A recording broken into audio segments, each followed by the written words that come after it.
Parlons de l'Afrique dans ce dernier quart d'heure de Smart Bourse, le quart d'heure thématique, le thème de l'investissement en Afrique à travers notamment l'instrument de la dette privée.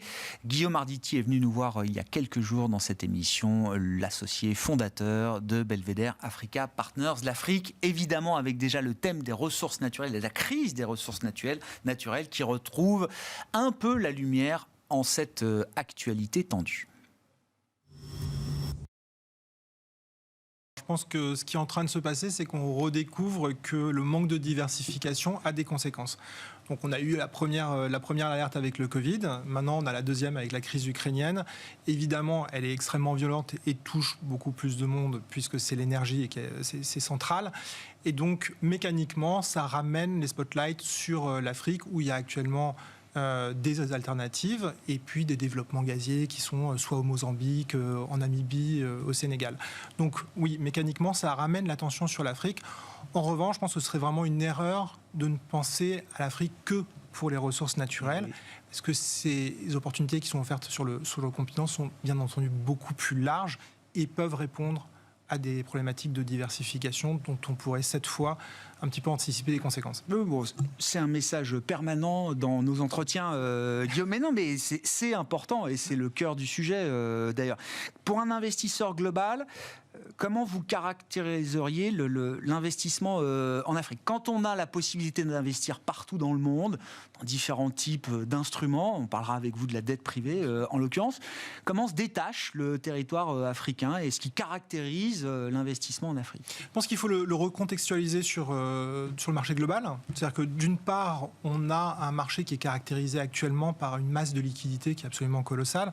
Là, les chiffres que je lisais récemment, c'est que depuis 2015, les actifs sous gestion ont augmenté de 40%. Donc on parle de plus de 100 000 milliards de dollars qui sont sur le marché, dont des dizaines finalement sont avec des rendements réels qui sont négatifs.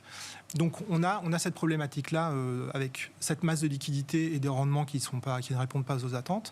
Et puis de l'autre côté, on a un marché qui est, lui, extrêmement porteur, qui est caractérisé par une croissance très forte et en même temps une limitation structurelle de la capacité de financement. Donc aujourd'hui, il y a la possibilité de réconcilier le meilleur des deux mondes.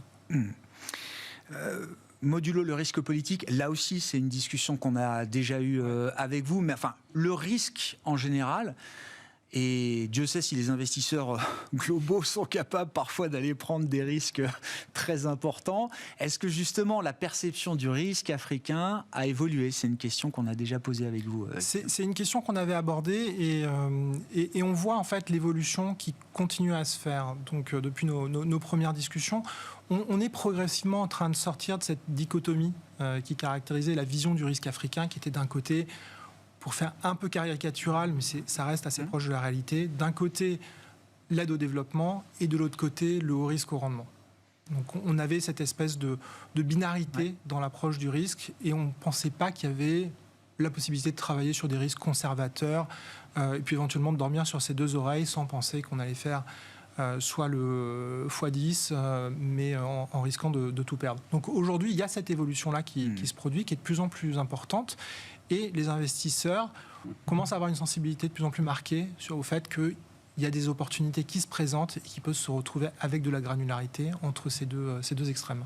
Est-ce que là aussi, il y a toujours un jeu relatif dans les marchés, la montée de risques souverains ici, là, dans des zones pour lesquelles on n'était pas habitué justement à ce type de risque? Est-ce que justement, là aussi, ça modifie la perception? Oui, il y a un risque en Afrique, mais dans d'autres pays ailleurs, dans des économies développées, il y a aussi des risques aujourd'hui qui n'existaient pas auparavant. Oui, alors tout près d'ici, on pense que maintenant, on réalise que le risque géopolitique est en train de revenir dans l'analyse. Et finalement, c'était une probablement trop longue parenthèse, je pense que c'est depuis les années 90, où on a été dans des marchés où finalement on pensait qu'il n'y avait plus à gérer de risques politiques parce que nos propres marchés en étaient isolés.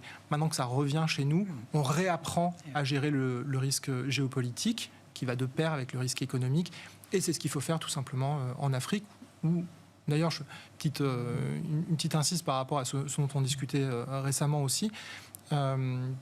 aujourd'hui, ou hier, en fait, la Cour constitutionnelle kenyane a confirmé l'élection du président. Donc là, on voit un autre exemple qui fait un peu contrepoids à ce qu'on est habitué dans ces derniers temps dans le Sahel, où en fait, on a un processus électoral qui s'est très bien déroulé dans un des pays majeurs. Il y a un système institutionnel qui fonctionne exactement aujourd'hui dans un pays comme le Kenya. Pourquoi la dette privée en tant qu'instrument vous paraît être justement un instrument adapté pour répondre aux besoins d'investissement de l'Afrique et puis pour répondre aussi aux objectifs d'investisseurs conservateurs. D'ailleurs, j'aime bien ce terme. Ouais. Si l'Afrique doit intéresser les investisseurs conservateurs, pourquoi la dette privée est un bon véhicule selon vous ? Alors, déjà, par essence, la dette, parmi nos instruments financiers, c'est encore celle qui est la possibilité d'apporter des profils les plus sécurisés. Donc ça, c'est la première chose. De temps en temps, on a des discussions dette versus equity, et c'est vrai que sur de la dette, par construction, on est quand même beaucoup plus confortable que sur de l'equity. Alors, pourquoi c'est particulièrement adapté sur l'Afrique ? Pour 3 raisons. La première, c'est la profondeur du marché. Donc, quand on regarde la dette privée dans le monde, on est sur des encours globaux qui doivent dépasser les 700 milliards de dollars, avec un marché principalement euro et principalement US, 60-40. En Afrique, aujourd'hui, il y a moins de 5 milliards d'encours en dette privée. Donc, on peut imaginer le potentiel de déploiement, l'horizon de déploiement qui est extrêmement important. Donc ça, c'est le premier élément. Ensuite, il y a un deuxième élément, et qui là va résonner justement pour des profils conservateurs, qui est caractérisé par 2 choses, c'est la prévisibilité que ça peut apporter et la stabilité. La prévisibilité, parce qu'un profil de dette, ça s'amortit sur 5 ans, sur 7 ans, sur 10 ans, donc on casse la volatilité du produit. Ensuite, la stabilité, parce qu'avec la dette privée, on peut investir dans des stratégies diversifiées sur de l'économie réelle. Donc, on se retrouve avec la possibilité de construire des actifs qui reposent sur des actifs réels, qui sont extrêmement solides et diversifiés. Ça peut aller là, récemment, il y a eu des investissements dans des data centers, justement, par l'agence de développement américaine. On a investi 80 millions de dollars dans une société qui construit des data centers dans des capitales africaines. Incidemment, la FinTech, McKinsey vient juste de sortir aussi un rapport où ils estiment que le chiffre d'affaires de la FinTech va être multiplié par 8 d'ici 2025. Donc là, c'est une extrême du spectre. De l'autre côté, on va avoir des projets massifs d'infrastructures. Barrage Renaissance en Éthiopie. La 2e turbine vient de commencer à être opérationnelle. Le 2e terminal conteneur Bolloré. Du classique. Du classique, du très solide et du très diversifié. Et ensuite, le 3e point, c'est que si on fait l'exercice de faire un petit peu des comparaisons avec ce qu'on a sur nos marchés, donc si on part un peu dans des notions d'arbitrage, on va se retrouver avec quoi ? On regarde l'infrastructure Europe. Si on touche 4% sur 20 ans, déjà, c'est une performance. Maintenant, sur l'Afrique, le même typologie de transaction, on va être plutôt entre 7-8 sur des horizons plutôt à 7 ans. Dans ce rendement de 7-8%, comment il se décompose là ? C'est quoi la part de prime de risque pour revenir au risque justement ? Parce que c'est le double du rendement qu'on peut attendre sur 20 ans quand on investit dans les infrastructures en Europe. Là, vous me parlez de 7-8 ans ? Exactement, oui. 7-8 ans. Facialement, ça veut dire que la prime, le premium qu'on a sur le risque politique, en considérant que c'est des risques intrinsèques qui sont similaires, on va l'estimer à peu près à 5%. Sauf que, en plus, aujourd'hui, il y a des benchmarks pour vraiment mesurer le pricing du risque politique. Si, par exemple, on prend des cotations avec des assureurs qui assurent le risque politique, bien sûr, on va voir que le premium que l'investisseur va gagner net du risque politique et à risque intrinsèque constant va être dans les, moi je l'estime à 300-400 points de base, quoi. D'accord. Oui, donc 5% de premium, c'est très bien payé. Donc 5% de premium, à mon sens, c'est quand même très bien payé. Ouais. Ça, vous dites c'est 5 milliards d'encours aujourd'hui de dette privée. On a une idée de la dynamique de développement de ce marché et qui est porté et qui sera porté demain par quel type d'investisseurs ? Là, ces investisseurs conservateurs, qui sont-ils ? Qui peuvent-ils être demain Alors aujourd'hui, je pense que, et c'est là que ça rajoute encore de l'intérêt à la prochaine aventure, c'est qu'on commence à trouver des investisseurs des 2 côtés de la Méditerranée. Et là, ça peut créer des très belles équipes parce qu'on a à la fois des investisseurs qui vont connaître la réalité du terrain de manière intime et puis d'autres investisseurs qui ont une puissance de frappe. Donc là, on a vu des intérêts qui ont été marqués par des fonds de pension d'un certain nombre de pays en Afrique. Alors on pense plutôt à des pays comme l'Afrique du Sud, les pays comme la Namibie, des pays comme le Kenya, où la réglementation est plus propice pour les fonds de pension et les institutionnels pour se déployer de manière internationale. Et puis, on voit des compagnies d'assurance, des fonds en Europe qui sont également intéressés à trouver de l'alternatif.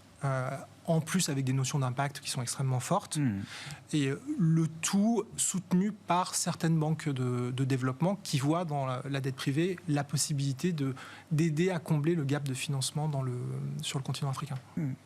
Et oui, c'est une dynamique qui peut s'accélérer selon vous. Encore une fois, je reviens au point de départ, notion de diversification, de sécurisation de ces approvisionnements, diversification de ces investissements.